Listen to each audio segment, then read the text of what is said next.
Y quiero invitar a Paulina Bodanovich a la conversación de manera virtual, la presidenta del Partido Socialista. Paulina, buenas noches, ¿cómo estás? Hola, muy buenas noches, Matías. Aquí Muy está, bien, sí, está Roberto Dickinson y Cristian Valdivieso que nos los acompañan. veo. Ah, Sí, los estaba estás viendo. escuchando. Muy buenas noches a ambos. Buenas noches. Hola, hola. Bueno, estábamos hablando del cambio de gabinete que partió, creo que acierta de todas maneras Roberto Dickinson, partió el viernes y me gustaría que tú también te hicieras cargo de un análisis y no solo del fondo, sino de la forma, porque creo que la forma de la cual Giorgio Jackson nos comunicó a nosotros, también hay algo detrás de eso, que no apareció el presidente, Giorgio Jackson diciendo, he tomado la decisión de renunciar, deja latente y abierto un cambio de gabinete que se produce 3, 4 días después. ¿Cómo analizas tú la salida de Giorgio Jackson del gobierno? Bueno, creo que se habló harto los días previos a esto de la descompresión que podría producir la salida del ministro Jackson, sobre todo en un escenario donde la derecha se ha puesto en una forma bastante intransigente en posición de no conversar. Y creo que finalmente ocurre aquello. Me imagino que también el hecho de que el presidente invitara al presidente Piñera a Paraguay y haya conversado también estará colaborando en que el presidente Piñera haga sus esfuerzos en Chile Vamos. Y lo que vemos hoy día al menos es, como decías tú al principio, que se está allanando un camino a poder conversar de nuevo. Yo creo que es muy peligroso esto de pararse de la mesa y dejar los temas. Lo vimos en seguridad anteriormente y afortunadamente eso se pudo retomar. Hay un trabajo que está avanzando en el Congreso, pero ahora estamos hablando de temas bastante importantes también para la ciudadanía.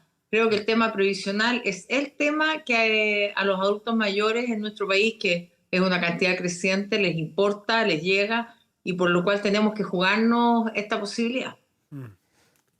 No, claro, por eso yo comentaba que de alguna manera, claro, el hecho político sin duda, y comparto con Roberto, es la salida de Giorgio Jackson por lo que él significaba y por el reacomodo que hay en el gabinete, pero más allá de la salida de Giorgio Jackson, lo que vimos es un ajuste de gabinete bastante cosmético, cuyo objetivo era descomprimir efectivamente, y la idea de descomprimir, como dice Paulina, es poder generar una conversación, porque el problema en que estamos es que si seguimos en esta lógica de polarización del gobierno atrincherado en su 30%, por decirlo en términos generales, la oposición diciendo no a nada, ni sal ni agua, cuando te quedan 2 años y medio de gobierno, eso es una bomba de presión para cualquier sociedad. O sea, no podemos estar en esa situación. Entonces es muy complejo porque si no hay conversación, si no hay diálogo, si no hay posibilidad de llegar a acuerdos, yo veo que esto no tiene un camino más de salida y que la frustración de la sociedad y de la ciudadanía va a seguir aumentando. Eso además va a repercutir en que no haya ninguna posibilidad de aprobar la nueva Constitución al final de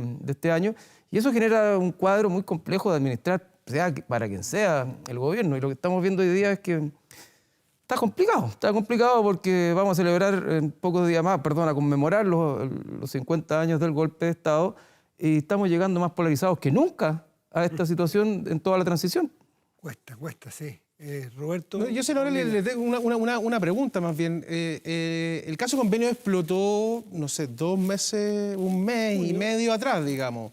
Y efectivamente la posición de la oposición de no avanzar en conversaciones sobre la reforma de pensiones mientras estuviera el ministro Giorgio Jackson en el gabinete, por lo tanto ocurrió hace 1 mes y medio. Este gobierno lleva 1 año y medio, tuvo un proceso para poder conversar en torno a la reforma tributaria que terminó siendo rechazada primero en la Cámara de Diputados, y ya lleva 1 año y medio para poder sacar adelante las conversaciones que permitan allanar un camino sobre la reforma de pensiones.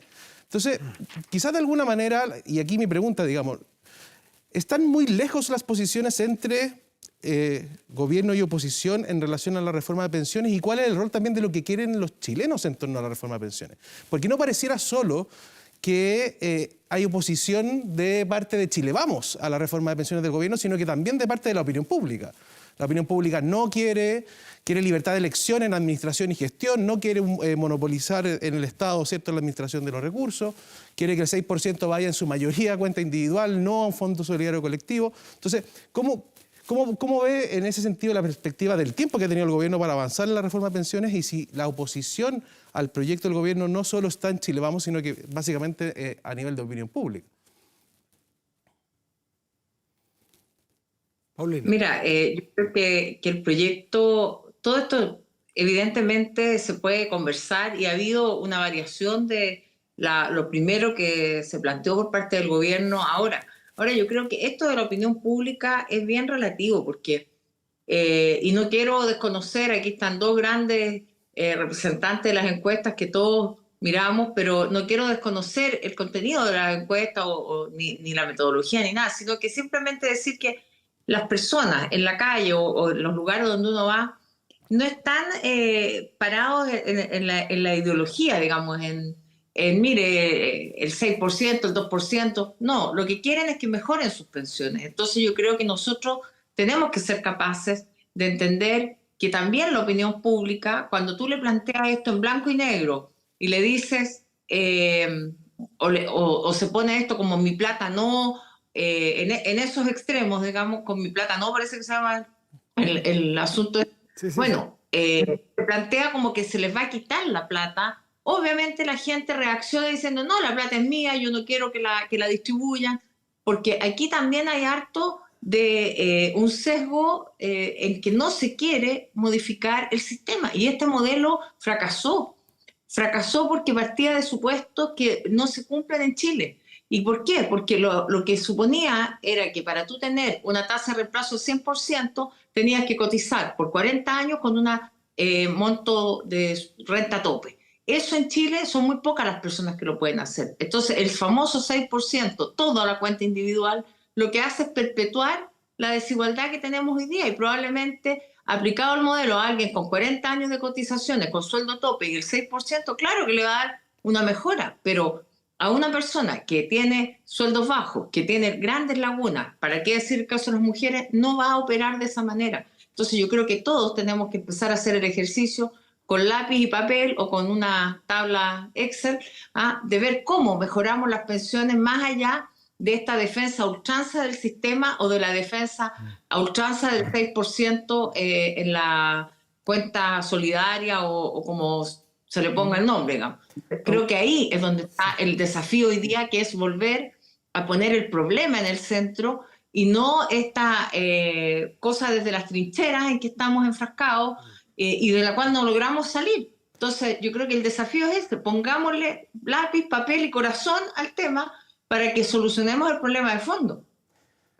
Paulina, ¿cuánto crees tú que, porque el problema, a ver, el problema o la tensión con el proyecto de pensiones desde el punto de vista de la opinión pública no es solo, no se acota solo al tema del 6% adicional a dónde va, sino que también hay una fuerte o una creciente desconfianza en el Estado como administrador de fondos de pensiones de las personas. Entonces mi pregunta es, ¿cuánto crees tú que habrá influido y cuánto crees tú que va a influir en esta conversación el caso convenio? Porque el caso convenio lo que muestra es, evidentemente, el robo, para decirlo directamente, la corrupción, como se ha dicho técnicamente desde el Ministerio de Justicia, de agentes del Estado con platas públicas.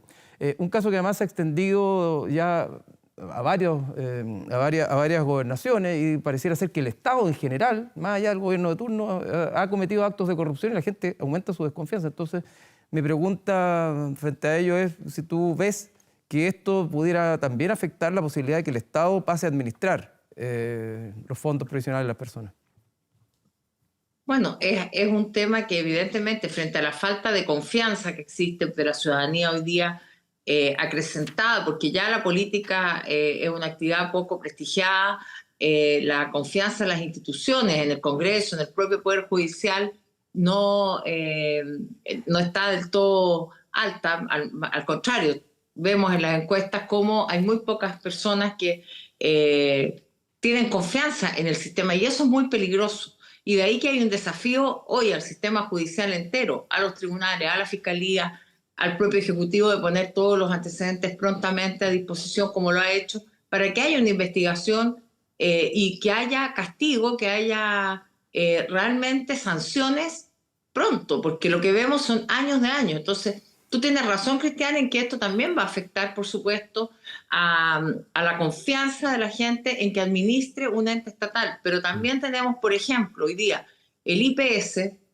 es una institución pública que hace un trabajo a lo largo de Chile y que es capaz de pagar pensiones en lugares donde nunca una AFP va a llegar, donde van al campo, hacen una labor también bastante encomiable los funcionarios públicos. Entonces yo creo que también es nuestro deber buscar la fórmula de hacer que la ciudadanía entienda que hay también en algunos casos que optar por un ente estatal y que no todo lo estatal es malo, ni está corrupto. Ahora, es un desafío importante, tremendo, pero bueno, ahí hay que trabajar aquello y sobre todo yo creo que en la medida que esto se resuelva prontamente en la justicia, y que dudo también porque la verdad es que los juicios y la fiscalía en particular demoran demasiado en este país para poder llegar a término los juicios. Paulina, déjame, antes de despedirte y liberarte, porque sabemos que tenías otros asuntos, volver un poquito atrás, porque estas reformas son requete contra importantes, pero al asunto del cambio de gabinete y los equilibrios políticos. Alguien dirá que qué importa la política, pero la política son los equilibrios, la política también es la relación entre partidos, entre fuerzas políticas, y para eso en un gobierno es fundamental, que te lo vamos a explicar a ti. La situación en la que queda RD, que primero, si bajamos por escalones desde el inicio de este gobierno hasta ahora, primero estaba en el comité político, luego con el primer cambio de gabinete quedó fuera del comité político, pero quedó con dos ministros, el ministro de Desarrollo Social, Giorgio Jackson, el ministro de Educación, el ministro Ávila. Después, en el último cambio de gabinete, pierde esos dos ministros y se queda con un solo Ministerio de Revolución Democrática, que es el Ministerio de Bienes Nacionales, que no tiene el mismo peso específico que tienen, por lo pronto, ministerios que están en el comité político, ni que estén en la moneda, ¿no es cierto? Por lo tanto, para algunos queda literalmente colgando Revolución Democrática, castigado por el gobierno. ¿Cómo es esa relación interna dentro de las fuerzas que están hoy día en el gobierno? ¿Cómo lo ves tú? Mira, yo no creo que sea la forma de medir un cambio de gabinete por estos supuestos equilibrios, porque ocurrió también, recuerden, cuando quedó fuera el Partido Liberal. Efectivamente, hubo una molestia, quedaron sin ministro, pero el Partido Liberal ha trabajado de buena manera, lealmente, con el gobierno, desde el Congreso, con el resto de las personas que están integradas en el Estado. Entonces, yo no creo que esto sea un problema de cupos ni de castigos, que el presidente sea quien castiga o premia a través de cargos, sino más bien de qué personas pueden servir hoy día para este momento político que es complejo, y que yo no coincido con que el cambio sea meramente formal o cosmético, porque mira, por ejemplo, en minería, el presidente ha hecho un cambio profundo, un cambio en un área que es muy importante, relevante para el desarrollo del país, y ha cambiado ministro, subsecretario y el vicepresidente ejecutivo de NAMI, de manera tal que aquí hay un cambio de timón importante en un área que sabemos que tenía complejidades y que es muy relevante, más aún cuando tenemos una ley de royalty que se aprobó y que va a poder instalar el principio de justicia territorial, que también era algo bastante buscado por todos. Por lo tanto, la clave esta del castigo y del premio y de los desequilibrios, por supuesto, siempre puede haber alguna malestar al interior de los partidos, pero yo creo que el proyecto político en estos temas, como es la minería, como es la reforma previsional, la reforma tributaria, que va a poder solventar eventualmente temas muy importantes como el término de las listas de espera, la propia pensiones garantizadas de 250.000 pesos, o tener los fondos necesarios para cubrir una reforma en seguridad de verdad integral, y con una visión de gasto permanente, con integración de más policía, etcétera. Eso es lo que nos tiene que convocar. Y no cada uno de los partidos. Algunos dirán, bueno, es que el Partido Socialista no fue afectado, pero la verdad es que yo no lo veo desde el punto de vista solo de mi partido, sino de lo que es el conjunto de las fuerzas políticas del gobierno. Paulina Bodanovich, presidenta del Partido Socialista, muchísimas gracias como siempre por estar con nosotros. Que esté muy bien. Muchas gracias, Matías. Muy buenas noches a Roberto y a Cristian. Chao, chao. Y a todos. Muchísimas gracias. Chao.